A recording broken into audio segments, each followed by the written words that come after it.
Okay, so first up we have Jonathan Colman with Make the Unclear Clear. Jonathan, he leads the global content design team at Intercom. He is a Webby Award-winning content designer and a keynote speaker who's appeared at over 80 events in 8 countries on 5 continents. So take it away, Jonathan.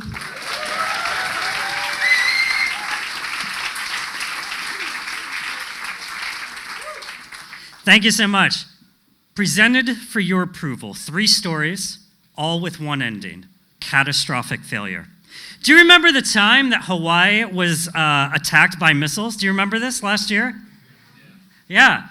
This is a real thing that happened because of this interface. This is the actual interface of the Hawaii Emergency Management System, and it looks simple, but it's deceptively complex because an operator chose the wrong option and messaged everyone in the state about a missile attack. Let's jump to Pennsylvania, 1979, 3 Mile Island. This is 10 years before Chernobyl. This was the biggest nuclear disaster in the US. 2 million people had to be evacuated. And why? Because this was the interface for the power plant. Look how complex this is. The problem was caused because a single light malfunctioned, which caused an operator to reduce the flow of coolant to the reactor core when they should have increased it. Now, I don't need to tell you how fragile our bodies are. We think that we're in control of these meat sacks, but that's just an illusion, I'm sorry to say. We can lose that control very quickly. But that problem is compounded by hospital software interfaces like this one. This is a real interface. Rows and rows of columns of text and menus upon menus. This is linked with errors by healthcare providers, which cause more deaths each year. So you might be tempted to say that the problem is complexity, but it's not. There's value in complexity. Think about how complex a city is, let alone a home. There's value in complexity that we shouldn't get rid of. Abby Covert is an information architect with Etsy. She wrote the book, How to Make Sense of Every Mess. And she says that we should not make the complex simple, we should make the unclear clear. I'm going to show you 5 ways to do that. The first is to expect uncertainty or expect the unexpected. So for example, you know how Defuse works. Slides that auto-advance every 15 seconds.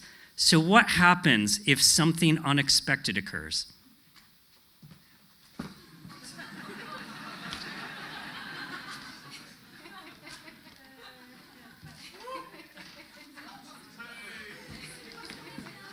There, see, that's so bad. You made it.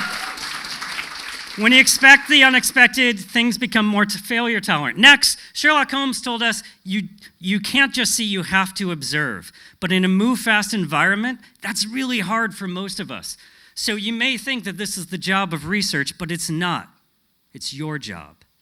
You have to observe the details so that you can figure out what the problems are you're trying to solve, so that you make sure you solve the most important ones and align a team around that. And in order to solve problems, sometimes we say that we have to spread ourselves so thin over such a wide space. We focus on breadth over depth. I'm biased here, but I think that's a mistake. I think we should focus more on going deep on our problems and do only one thing at a time. This allows us to really understand the details of the problem, to get crisp on it, to the point where we can communicate it to other people and align them around our work. Now, so many of us start doing our designs in screens. But let me tell you, there's a wider world out there, a world without edges. And that's important because when we constrain ourselves to a screen, we miss out on that wider world and the value of its complexity. So we have to think more like this Zen garden. We have to take a catalog of all the things in our system. We have to understand how they're interrelated, the sand, the rock, the tree. And then we have to understand the value of those relationships, the calmness. And finally, we get to words. Do you know that humans have been communicating for about 100,000 years, and yet we're all so bad at it? Just ask your partner sitting next to you. They have no idea what you're going on about most of the time. It's true. So a lot of us end up approaching the words last in our workflows and cycles. I think we can do better than that because product design is really concept design, and concepts are all about words. So I know that complex problems and systems, they make things seem blurry until you can't even make sense of them anymore. You have no idea what's going on. And I know it's a scary feeling. But let me tell you, there is an answer, and the answer is not to make the complex simple. It's to make the unclear clear.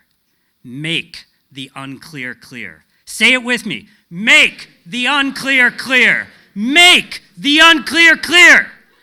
Thank you.